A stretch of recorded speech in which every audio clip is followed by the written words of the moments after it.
Recently, I was reading the results of 2 phase 3 clinical trials that were testing a drug for use in patients with plaque psoriasis.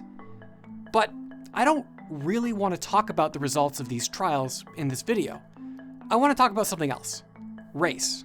Specifically, how these trials and many other clinical trials like them include way too many white people in their samples. First, let's look at the prevalence of psoriasis across the world, and in turn, across racial groups, just to get a baseline on how common this disease is. Eastern Africa sees psoriasis rates of around 2 to 3.5%. Western Africa, however, has rates below 1%. Why the difference?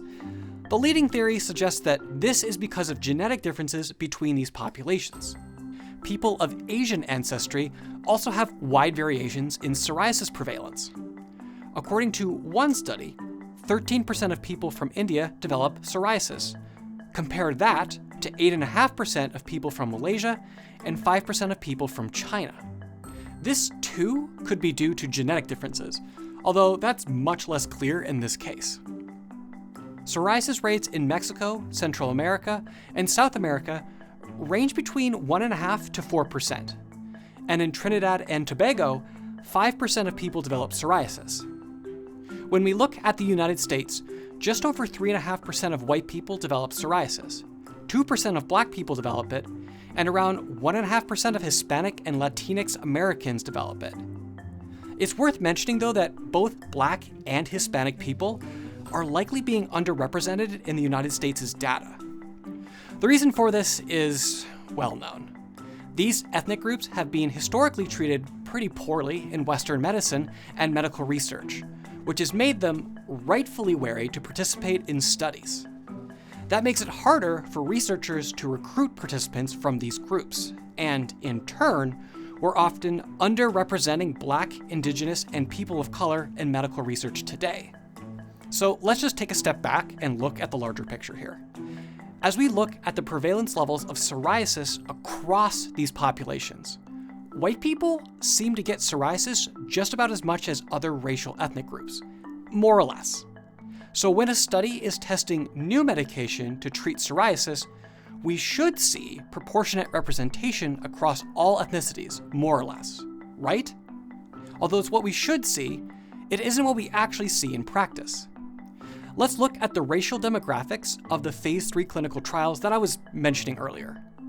In both of those trials, 85% of participants were white.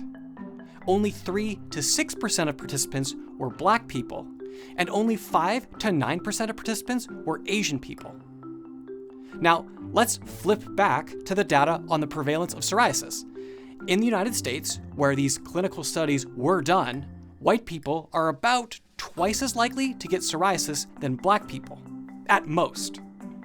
Yet in these clinical studies, there are 14 to 28 times more white participants than black participants.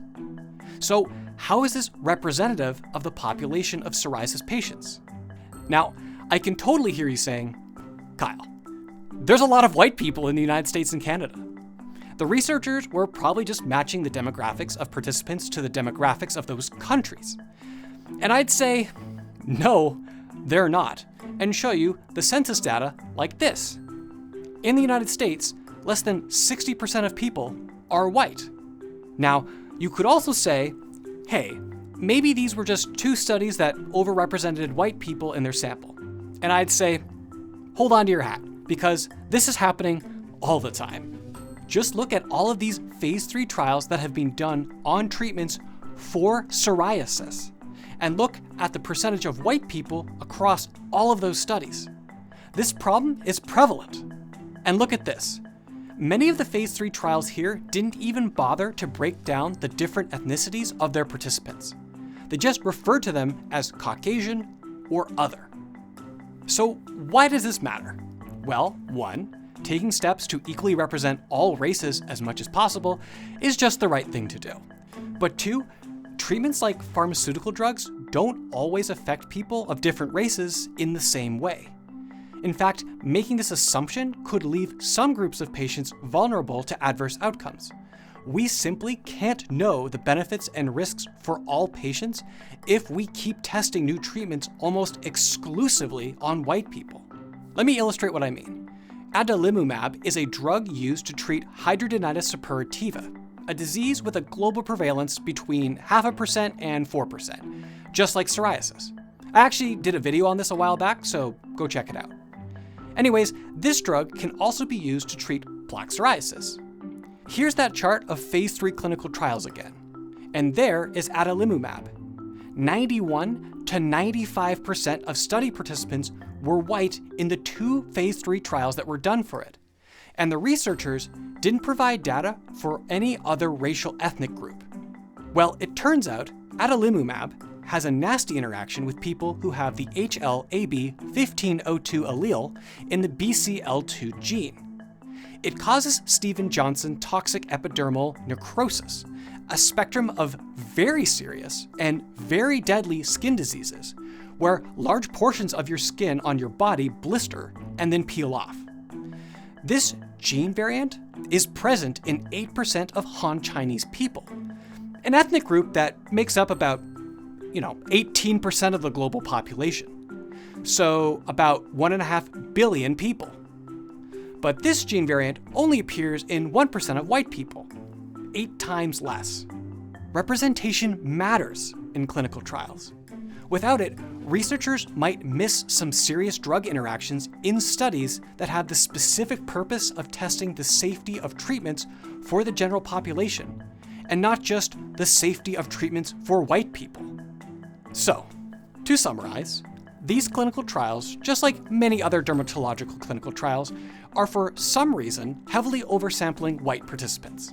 Their samples are not representative of the populations of the United States, nor of Canada, nor are they representative of the larger global population, even though the prevalence of psoriasis across different ethnic groups is in the same general ballpark. The exclusion of different ethnic groups in clinical trials could and might just cause researchers to miss potentially fatal drug interactions. This practice needs to stop. Regulatory institutions like the FDA or Health Canada could put requirements in place for proportional representation. Grant funding for drug research and development could be tied to specific diversity targets in sample groups.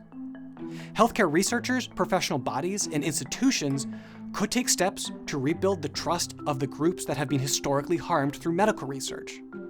And healthcare researchers themselves should be aware of the risks of oversampling white participants. They too need to take steps to make sure that their studies are more inclusive.